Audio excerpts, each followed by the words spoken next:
Bonjour, je m'appelle Domina Delomo, j'habite en Gironde. Je suis originaire du fameux petit pays, le Burundi, que j'ai dû fuir pour échapper au massacre relaté dans le roman que je vous présente. On est en 1972, un garçon d'ethnie Hutu et une fille d'ethnie Tutsi s'aiment passionnément. Au même moment, le pouvoir a décidé d'exterminer toute l'élite Hutu du pays, tous les intellectuels Hutu du pays.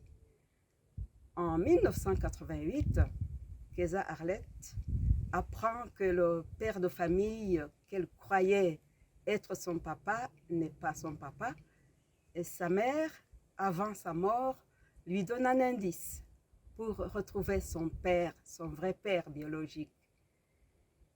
Elle s'y lance immédiatement et ne se doute pas que ses recherches la plongeraient dans la tragédie d'il y a 16 ans et dans l'histoire du couple d'amoureux de la même année. Avant tout, par devoir de mémoire, pour que toutes ces personnes assassinées ne tombent pas dans l'oubli général et définitif, mais aussi pour rendre hommage à toutes ces personnes, notamment les familles des victimes et les orphelins qui ont su surmonter cette tragédie et se reconstruire avec humanité et avec dignité. Mais le Burundi ne se résume pas qu'à son histoire du génocide. Je voulais également parler de ce peuple burundais de la campagne de mon enfance.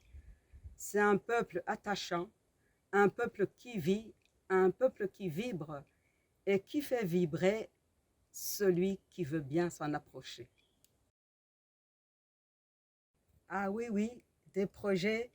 Maintenant que j'ai mis le doigt dans l'engrenage, je vais battre le fer pendant qu'il est chaud. La suite des aventures d'Okeza est en cours d'écriture, mais également d'autres histoires sur le Burundi, mais cette fois dans un registre plus gai et plus léger. Les lieux et la population où s'incarne le roman n'ont pas été choisis par hasard. La population est encore archaïque, elle n'est pas contaminée par la civilisation. Elle a sa culture, ses traditions, son mode de vie et même ses tabous.